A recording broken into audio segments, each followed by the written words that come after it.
Ladies and gentlemen, please welcome back on stage the managing partner of Innovate, Mr. Scott Anthony.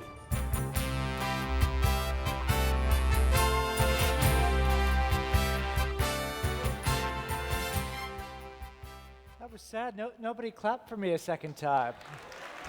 Just a little bit. Everybody liked Karen's slides so much. Those were very pretty slides. I have serious slide envy.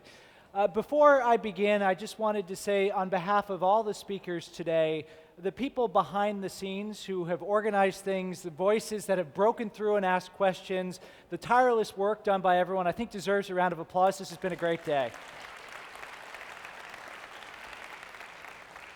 I also wanted to see if, oh man, it's not up on my screen anymore. I wanted to see if Pocholo Gonzalez is in the room. Someone picked up my Twitter handle here and tweeted that I am their idol. Sir, you are my idol too, wherever you are. That gets less claps than the background people, that's good. Okay, so I'm going to provide just a few more remarks about innovation. The first set of topics that I discussed was some thoughts about what might be trends that shape the future, what you would look for to see in businesses that would be tomorrow's disruptors. What I want to do now is to talk about how actually to innovate. I want to do this by giving you some best practices and telling you a case study or two of innovation in action. First, let me tell you that as good as the background support has been today, there was one small mistake if you listen to the introduction of me about an hour and a half ago. I was introduced as the co-founder of my company, Innovate. I am not the co-founder of my company. When I first learned about Innovate, I was a student at the Harvard Business School. I was sitting in 2000, October of 2000, in a classroom, being taught a class by Clayton Christensen, legendary business thinker who I mentioned before. This was the first and only time the case study pictured here was ever taught. Innovate, Architects of Disruption. This described the company that Christensen co-founded with my still colleague Mark Johnson back in 2000. This described a company that bears no resemblance to the company that exists today. Today, Innovate is a global management consulting company. We've got about 100 people across the United States, Europe, and Singapore, where I have been based since 2010, with a venture capital arm in Singapore as well. This case study described a software company. This is the first website for Innovate pictured here. The idea here was Innovate was going to take Clayton Christensen's great big academic brain and put it in a box and turn it into a software program. I remember distinctly reading through this case study and having it taught to me and going home and saying to my then girlfriend, now wife, this is a pretty interesting guy, this is a pretty smart guy, but this is a really bad idea. And it turned out I was right, this was a bad idea, this failed. The second version of Innovate bore almost no resemblance to the Innovate that exists today. It was a conference business. The third version of Innovate bore almost no resemblance to the Innovate that existed today. It was a newsletter business. The fourth version of Innovate begins to look like the Innovate of today. Now, I've been in the field of innovation for about 15 years now. I've seen in that time hundreds, if not thousands, of ideas. I've seen ideas from great big companies. I've seen ideas from my employees. We've seen entrepreneurs pitch to our venture capital arm. All of these ideas are the same. Every idea to innovate is partially right and partially wrong. The fact that Innovate's first version was incorrect is no anomaly. This is the way the world works. What separates success from failure isn't how smart people are, it isn't how good their plan is, it's what they do when, not if, the first idea doesn't work. I've also learned over the last 15 years that this need not be magical, this need not be mysterious, this need not be a black art, this is a discipline.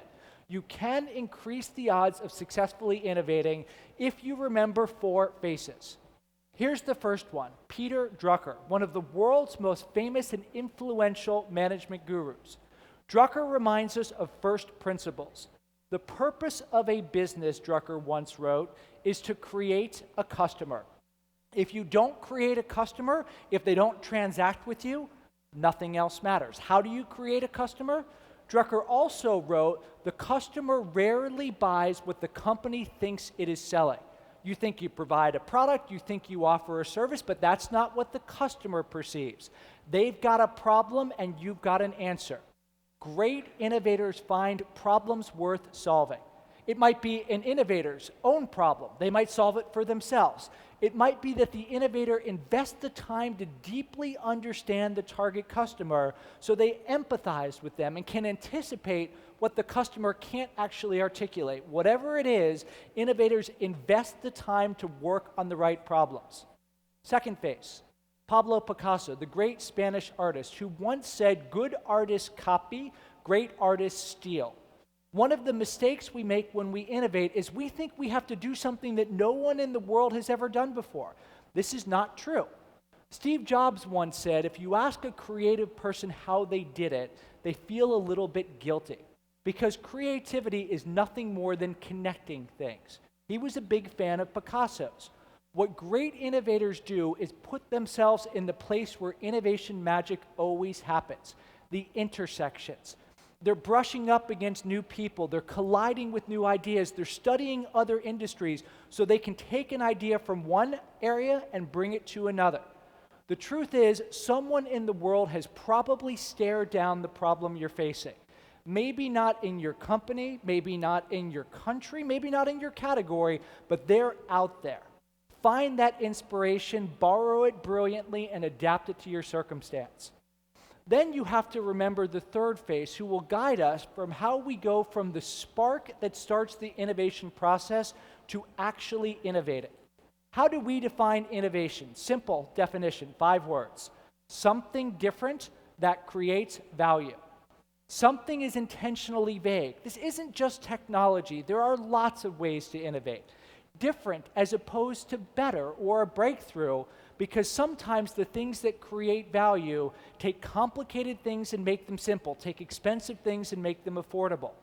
The last 2 words, creation of value, are by far the most important because they separate innovation from its precursors, invention, creativity. You need those sparks, but until you translate them into revenues, profits, improved satisfaction, whatever, in our eyes, you have not innovated.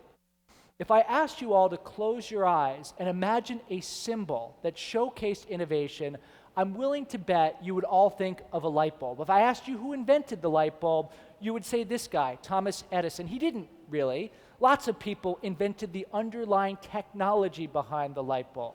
We don't actually remember Edison because he was a great inventor. He was more than 2,000 patents to his name. We remember him because he was a world-class innovator, obsessed with creating value. The world's first electrical generating facility was owned by the Edison Electric Company, operating in Lower Manhattan. He didn't invent the technology, he pioneered a way to provide people with electricity. Never forget his quote, "Genius is 1% inspiration and 99% perspiration." You've got to go and make it happen. The final phase is, in my mind, the most important phase of the 4 that I'll show you. Remember, every idea is partially right and partially wrong. You cannot tell which part is which through analysis, because no matter what, you're going to be making assumptions that will prove to be wrong. If you try to do it only through analysis, through spreadsheets, through expert interviews, etc., you will learn a lesson taught by the great American philosopher, actor, and occasional boxer Mike Tyson, who once said, "Everybody has a plan until they get punched in the face." The punch you will receive is the plan that looks so good on paper ended up resting on shaky assumptions. Remember how the Wright brothers solved the problem of allowing a human being to fly. Before they built an airplane, they flew a kite. If a kite crashes, nobody gets hurt. Before they built a kite, they built a wind tunnel, a cardboard box, bicycle spoke wire, and a fan that allowed them to dramatically simplify running experiments and learning. You need to do the same thing. Let's talk about innovation in action at a relatively small business. The picture here is from 1917. This is a class from an institution in Philadelphia in the United States called the Settlement Music School. Settlement was founded in 1908. In its history, it has educated tens of thousands of young students in classical and jazz music. Illustrious alums include Kevin Bacon and Albert Einstein. If you wondered how they connected, there you go, 6-degree connection right there. In 2010, the woman pictured in black, Helen Eden, became the 6th executive director of the Settlement Music School. At the time, the school had 6 branches like the one you see pictured on the left side of the screen here. A reasonably small business, about $7 million a year in fees from classes, about a $20 million endowment, a not-for-profit company. Eden gave her team a challenge. How do we take these physical facilities and transform them? Make them a third place, like a Starbucks or a house of worship, where not just children, but adults gather? How do we go and expand to target a new segment? We came in, my organization, and ran just a couple days of training for Eden and her team. They then went out and did all the things that great innovators do. They immersed themselves in the market. They talked to adults in the area. They kept hearing recurring themes. Adults were lonely. They found it hard to make friends, and they wanted new ways to meet people.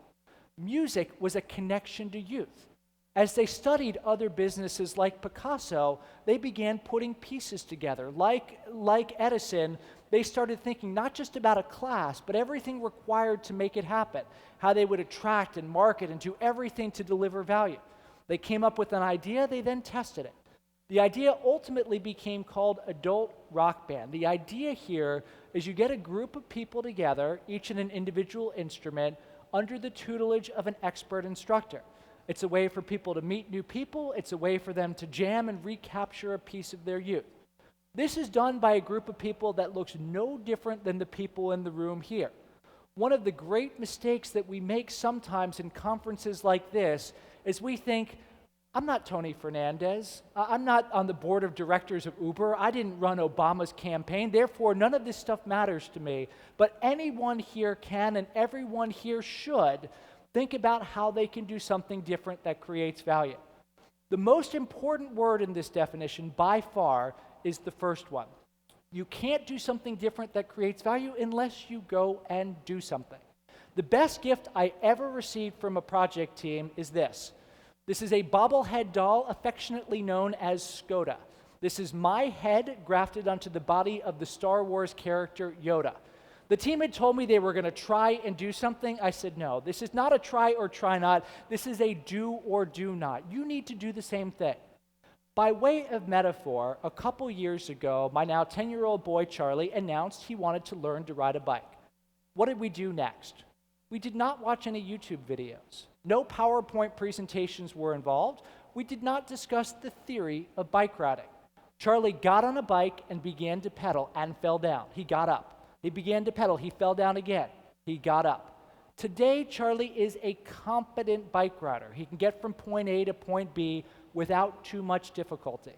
If he practices enough, he could be a proficient bike rider. Performance-enhancing drugs and Tour de France might be in his future. Don't do drugs. They're very bad. You need to do the same thing. Get on your innovation bikes. Within everyone is a world-class innovator. This is a discipline. This is a set of skills that any of you, with the right conscious practice, can master and can manage. This is my 64th trip to the Philippines since I moved to Singapore in 2010. I've worked with some of the great companies in this country. I've seen some of the startups in this country as well. I know the potential in this market is astonishingly high. I know you all are capable of doing so much. So please, go do something different that creates value. Thank you very much, and good luck.